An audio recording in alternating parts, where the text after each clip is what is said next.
Romans 8:26. ರೋಮ 8:26. Some of you say, I can't pray, I don't know how to pray. ನನಗೆ ನಿಮ್ಮಲ್ಲಿ ಕೆಲವರು ಹೇಳ್ತೀರಿ, ನನಗೆ ಹೇಗೆ ಪ್ರಾರ್ಥಿಸಬೇಕು ಗೊತ್ತಿಲ್ಲ, ಪ್ರಾರ್ಥಿಸುವುದು ನನಗೆ But ಬರೋಲ್ಲ. this morning God is going to fill you with the Holy Spirit. ಈ ಬೆಳಗಿನ ವೇಳೆಯಲ್ಲಿ ಕರ್ತನು ತನ್ನ ಆತ್ಮನಿಂದ ತುಂಬಿಸುತ್ತಾನೆ. And the Holy Spirit will start praying through you for your needs. ಪವಿತ್ರಾತ್ಮನು ನಿಮ್ಮ ಮೂಲಕ ನಿಮ್ಮ ಅಗತ್ಯತೆಗಳಿಗಾಗಿ ಪ್ರಾರ್ಥಿಸುವನು. When you go through trouble, you may say, I don't even know what to pray for. ನೀವು ಸಮಸ್ಯೆಗಳಲ್ಲಿ ಹಾದು ಹೋಗುವಾಗ ನನಗೆ ಹೇಗೆ ಏನ್ ಪ್ರಾರ್ಥಿಸುವುದು ಕೂಡ ಗೊತ್ತಿಲ್ಲ. I don't know whether to join the engineering course or the medical course.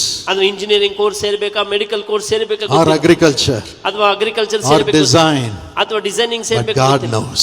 ದೇವರಿಗೆ ಗೊತ್ತಿದೆ. Do you believe God knows your future? ನೀವು ನಂಬ್ತಿರೋ ದೇವರಿಗೆ ನಿಮ್ಮ ಭವಿಷ್ಯ ಗೊತ್ತೆಂಬುದಾಗಿ. So he will pray through you. ಆತನು ನಿಮ್ಮ ಮೂಲಕ ಪ್ರಾರ್ಥಿಸುವನು. As he fills you with the Holy Spirit, the Spirit of Jesus. ಯೇಸುವಿನ ಆತ್ಮನಾದ ಪರಿಶುದ್ಧಾತ್ಮನಿಂದ ತುಂಬುವಾಗ. And he will pray with groanings for you. ಆತನು ನರಳಾಟದಿಂದ ನಿಮಗೋಸ್ಕರ ಪ್ರಾರ್ಥಿಸುವನು. Because of your trouble, you may only cry and be angry. ನಿಮ್ಮ ಬಾಧೆಯ ನಿಮಿತ್ತವಾಗಿ ನೀವು ಅಳುವಿರಿ ಮತ್ತು ಕೋಪಿಸಿಕೊಳ್ಳುವಿರಿ. But when Jesus is with you, ಆದರೆ ಯೇಸು ನಿಮ್ಮೊಂದಿಗೆ ಇರುವಾಗ, his Spirit will begin to pray through you. ಆತನ ಆತ್ಮ ನಿಮ್ಮ ಮೂಲಕ ಪ್ರಾರ್ಥಿಸುವನು. With groanings. ನರಳಾಟದಿಂದ.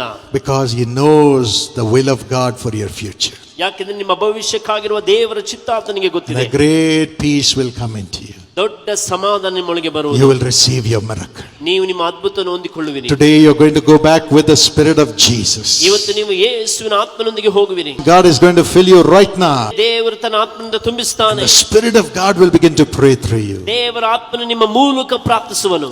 There was a couple called Lydia and Anthony.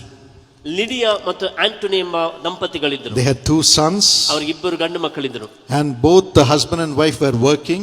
ಇಬ್ಬರು ಗಂಡ ಹೆಂಡತಿಯರು ಕೆಲಸ ಮಾಡ್ತಿದ್ದರು. But then suddenly they had misunderstanding between both of them. ಇದ್ದಕ್ಕಿದ್ದಾಗೆ ಅವರ ಮಧ್ಯದಲ್ಲಿ ಕೆಲವು ಸಮಸ್ಯೆಗಳಾಯಿತು. And they were fighting and fighting. ಅವರು ಒಬ್ಬರಿಗೊಬ್ಬರು ಜಗಳ ಮಾಡ್ತಾ ಇದ್ರು. And they lost the peace in the family. ಕುಟುಂಬದಲ್ಲಿ ಸಮಾಧಾನ ಕಳ್ಕೊಂಡ್ರು. They didn't know why. ಯಾಕೆ ಎಂಬುದಾಗಿ ಗೊತ್ತಿಲ್ಲ. And the husband lost the job. ಗಂಡನಿಗೆ ಕೆಲಸ ಹೋಯಿತು. And the fight was so great. ಜಗಳ ಎಷ್ಟರ ಮಟ್ಟಿಗೆ ಆಯ್ತಂದ್ರೆ, it went on for 1.5 years. 1.5 ವರ್ಷಗಳವರೆಗೆ ಜಗಳವಾಯಿತು. And the husband suddenly left the house. ಗಂಡ ಇದ್ದಕ್ಕಿದ್ದಾಗೆ ಮನೆಯನ್ನು ಬಿಟ್ಟು ಹೋದನು. She had to manage with 1 salary.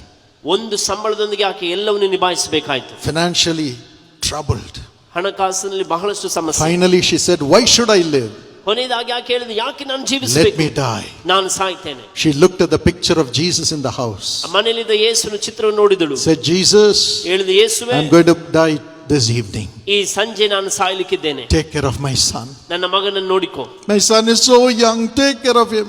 ನನ್ನ ಮಗನು ತುಂಬಾ ಚಿಕ್ಕವನಾಗಿದ್ದಾನೆ, ಅವನು ನೋಡಿಕೋ. I can't live anymore. ನಾನು ಇನ್ನೂ ಜೀವಿಸಲು ಸಾಧ್ಯವಿಲ್ಲ. I can't live anymore. ನಾನು ಇನ್ನೂ ಜೀವಿಸಲು ಸಾಧ್ಯವಿಲ್ಲ. And suddenly saying that, she started watching TV. ಅದೇ ಸಮಯದಲ್ಲಿ ಅದನ್ನು ಹೇಳ್ತಾ ಆಕೆ ಟಿವಿ ನೋಡೋದಕ್ಕೆ ಆರಂಭಿಸಿದಳು. And my program came. ನನ್ನ ಕಾರ್ಯಕ್ರಮ ಬಂತು. And I pointed the finger. ನಾನು ಬೆರಳನ್ನು ತೋರಿಸಿ, when she saw me, she said, if you really love me, Jesus, let him call my name. ಅವನು ಹೇಳಿದ, ಯೇಸು ನಿಜವಾಗ್ಲೂ ನನ್ನ ಪ್ರೀತಿಸುವುದಾದ್ರೆ ಅವರು ನನ್ನ ಹೆಸರನ್ನು ಕರೆಯಲಿ. Let him call my name. Let Dr. Paul call my name. Doctor Paul ಅವರು ನನ್ನ ಹೆಸರನ್ನು ಕರೆಯಲಿ. And by the power of God, ದೇವರ ಶಕ್ತಿ ಮೂಲಕ, the Holy Spirit made me say, Lydia. ಪರಿಶುದ್ಧಾತ್ಮನಿಗೆ ಹೇಳುವಂತೆ ಹೇಳಿದನು, Lydia, especially God's hand is coming upon you in a miraculous way. ಅದ್ಭುತವಾದ ವಿಧದಲ್ಲಿ ಕರ್ತುವಿನ ಕರಗಳು ಮೀದು ವಿಶೇಷವಾಗಿ ಬಂದವರು. No mountain shall stand before you, because you have paid the price following God in the midst of all the sorrows. God is going to use you mightily. God is with you. ದೇವರು ನಿನ್ನೊಂದಿಗಿದ್ದಾನೆ. God is with you. ದೇವರು ನಿನ್ನೊಂದಿಗಿದ್ದಾನೆ. God will lead you.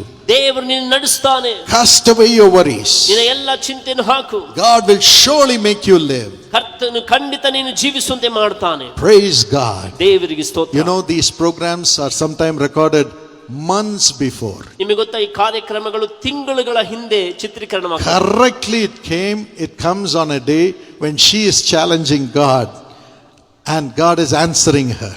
ನೋಡಿ, ಎಂತ ದಿನದಲ್ಲಿ ಬರ್ತಾ ಇದೆ ಅಂತ ಹೇಳಿದ್ರೆ, ಆಕೆ ದೇವರಿಗೆ ಸವಾಲಾಗ್ತಾ ಇರುವಂತಹ ಆ ಸಮಯದಲ್ಲಿ ಆ ಕಾರ್ಯಕ್ರಮ ಬರ್ತಾ ಇದೆ. Jesus is running the ministry, ಯೇಸು ಈ ಸೇವೆಯನ್ನು ನಡೆಸ್ತಾ ಇದ್ದಾನೆ, meeting the needs of the people. ಜನರ ಅಗತ್ಯತೆಗಳನ್ನು ಸಂಧಿಸುತ್ತಿದ್ದಾನೆ. And the Holy Spirit came upon her. ಪರಿಶುದ್ಧಾತ್ಮನ ಆಕೆ ಮೇಲೆ ಬಂದನು. The Holy Spirit filled her with joy. ಪರಿಶುದ್ಧಾತ್ಮನ ಆಕೆಯನ್ನು ಸಂತೋಷದಿಂದ ತುಂಬಿದನು. And the Holy Spirit took over her life. ಪರಿಶುದ್ಧಾತ್ಮನ ಆಕೆ ಜೀವಿತವನ್ನು ತೆಗೆದುಕೊಂಡನು. And she threw away the thought of suicide. ಎಲ್ಲ ಆ ಒಂದು ಆತ್ಮಹತ್ಯೆಯ ಆಲೋಚನೆ ತೆಗೆದು ಹಾಕಿದಳು. And in 1 month's time, her husband got a job abroad. ಒಂದು ತಿಂಗಳಲ್ಲಿ ಆಕೆಯ ಗಂಡನಿಗೆ ವಿದೇಶದಲ್ಲಿ ಕೆಲಸ ಸಿಕ್ಕಿತು. All their financial troubles ended, and the Spirit of God united both the hearts. ಎಲ್ಲ ಹಣಕಾಸಿನ ಸಮಸ್ಯೆ ನೀಗಿತು. ದೇವರ ಆತ್ಮನು ಎರಡು ಹೃದಯಗಳನ್ನು ಒಂದು ಮಾಡಿದನು. Praise the Lord. ದೇವರಿಗೆ ಸ್ತೋತ್ರ.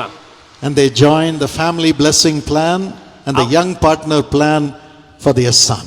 ಅವರು ಕುಟುಂಬ ಆಶೀರ್ವಾದದ ಯೋಜನೆಯನ್ನು, ಯುವ ನಿಧಿಯ ಯೋಜನೆಯನ್ನು ಅವರು ಸೇರಿಕೊಂಡರು. And started being a blessing to others. ಅವರು ಬೇರೆಯವರಿಗೆ ಆಶೀರ್ವಾದವಾಗಿದ್ದರು. The Lord is here to do that for you. ಕರ್ತನು ಇಂದು ಈ ಸ್ಥಳದಲ್ಲಿ ನಿಮ್ಮನ್ನು Fill you with the Holy Spirit ಪರಿಶುದ್ಧಾತ್ಮದ ತುಂಬಲು and raise Himself in you. ನಿಮ್ಮಲ್ಲೇ ತಾನು ಎದ್ದೇಳಲು You will feel Jesus. ನೀವು ಯೇಸುವನ್ನು ಅನುಭವಿಸುತ್ತೀರಿ. Jesus. ಯೇಸುವನ್ನು ಅನುಭವಿಸುತ್ತೀರಿ. Jesus. Yesu. Let not your heart be troubled. ನಿಮ್ಮ ಹೃದಯವು ಕಳವಳಗೊಳ್ಳದಿರಲಿ.